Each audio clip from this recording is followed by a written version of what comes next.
Hey Arien, thank you for sending in your work for a critique. Very excited to talk about color harmony and use a JC Leyendecker painting to do that. I think the main theme that I'm going to be talking about here is how the light is going to guide you in your color harmony decisions.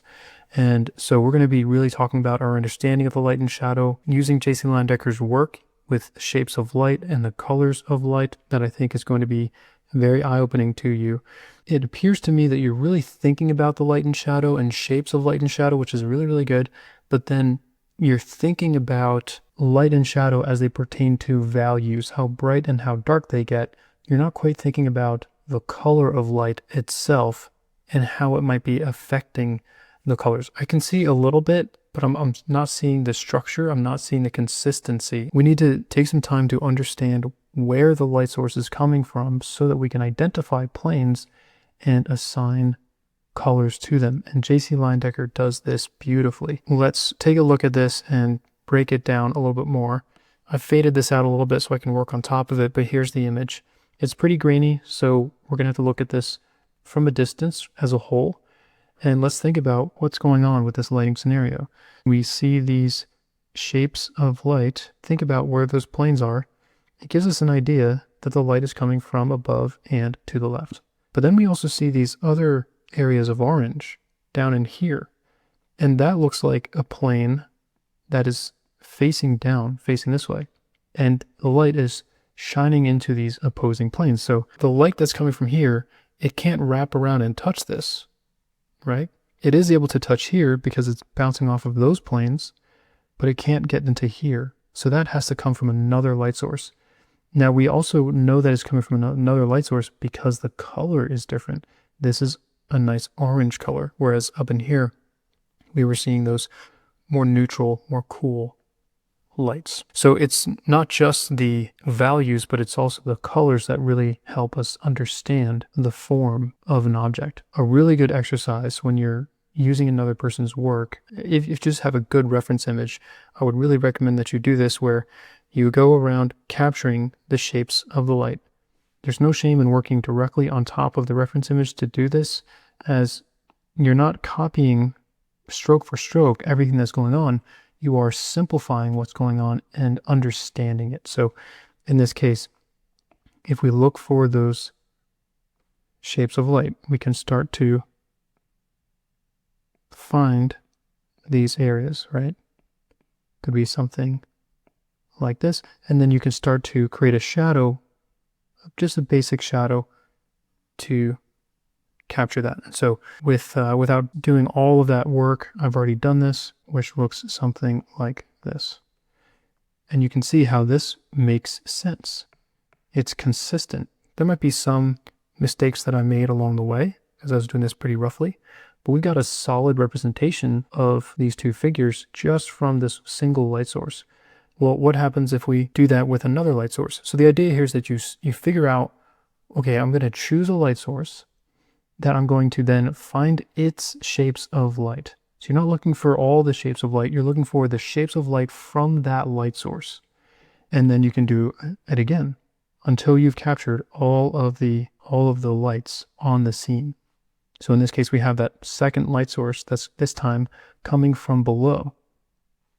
And this one, I think, is doing a much better job of representing the image as a whole. Now, once you've broken that down, you can command whatever colors you want. You don't have to copy JC Leyendecker here. We can see generally that JC Leyendecker went with kind of this warm orange for the light underneath, and then went with this blue, this cooler light on top. You can see that. Relatively cool. It's more pink. I kind of just chose this blue color as it's a direct complement of the orange, and it stands out. We can kind of see that. And here you can see already a very strong impression of the painting begin to emerge. But the thing is that you can choose what color you want the light to be and how you want it to influence the colors. So maybe you don't want to have blue and orange, and you could just play around and experiment with a color that you like more. All right, maybe I can, let's see, can I change the hue? Maybe we want to go in this direction. Maybe we want to have even more red and orange color, but everything still makes sense because it has structure. So this looks really nice. I think this actually might be more accurate to J.C. Leyendecker's work. So this is where you have command and control, and you can plan out what you want your painting to look like in advance. Maybe we don't like this kind of grayish color in here, so we can play with that. You have complete control over your palette, and you can find colors that stand out to you, that you really like, that you're drawn to, and make your decisions. Of course, this is just affecting the hue, but you can also play around with the brightness as well.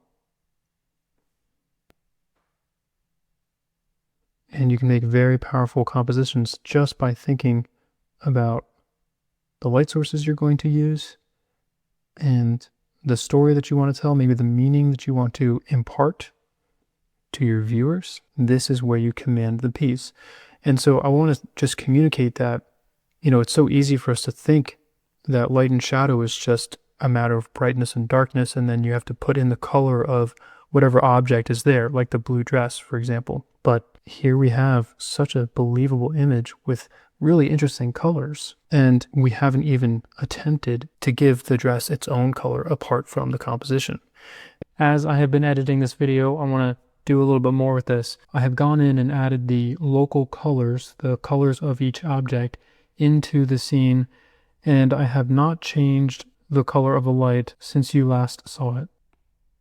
This is what we had before. If we add the red dress and the flesh and the hair and a few other things, we have a pretty solid representation of this image. Now, I wouldn't worry too much about how I've gone about this. I've essentially just used different layers, and they have different amounts of opacity, and essentially I can command how much I want the light to influence the colors and the values of things, as opposed to the local color, the color of the flesh. There's a lot of limitations to working in this kind of simplified way, but it can be pretty helpful for choosing what colors you want to use and creating your palette for a nice painting. What I really want you to notice is how even with the color of the flesh interacting with the color of the light, you can still have pretty powerful colors in those areas that the light is touching and influencing that color. You can see how cool this is compared to this. And so this gives us a rough idea of consistency where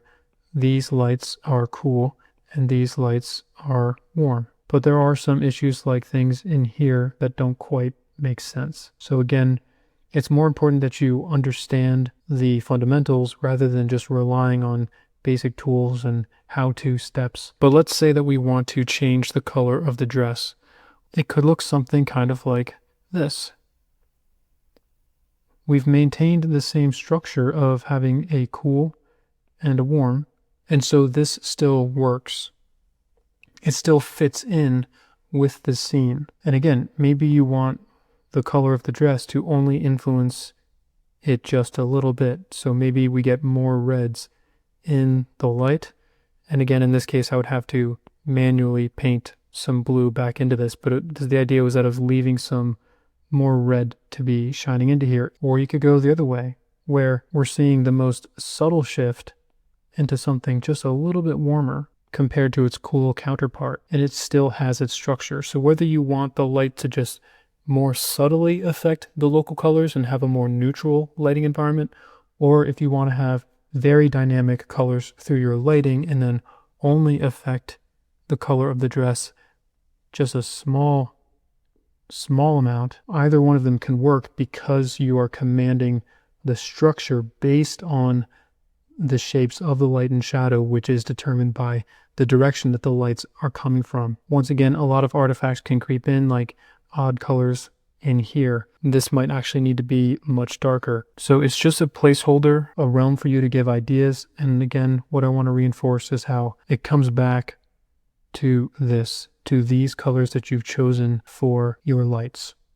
And so that's where in my coaching, I'm trying to teach people that understanding so that they're not just copying machines, copying the processes that they see online, but they're actually able to, just like this, create and invent their own solutions to their problems, to paint the things that they want to paint in the style that they want to paint, add the colors that they want to add, all within the realm of freedom, but not forsaking these fundamentals that hold everything together. What holds everything together is the harmony that you're looking for, and that needs to be found through a fundamental understanding. So Arien, thank you for sending in this piece for critique. Again, you're doing a great job of looking for the light and shadow, and you're finding it, but there's a lot that you can do in the realm of color, thinking about how much you want the color of the light to affect the colors in your painting, how they would need to consistently affect all of the objects in your painting, and how you can use different light sources with different colors to achieve a more commanding sense of form in your work. For anyone else, if you have not submitted your art yet for a free critique, you may do so. Link in description. Thank you, and have a good day.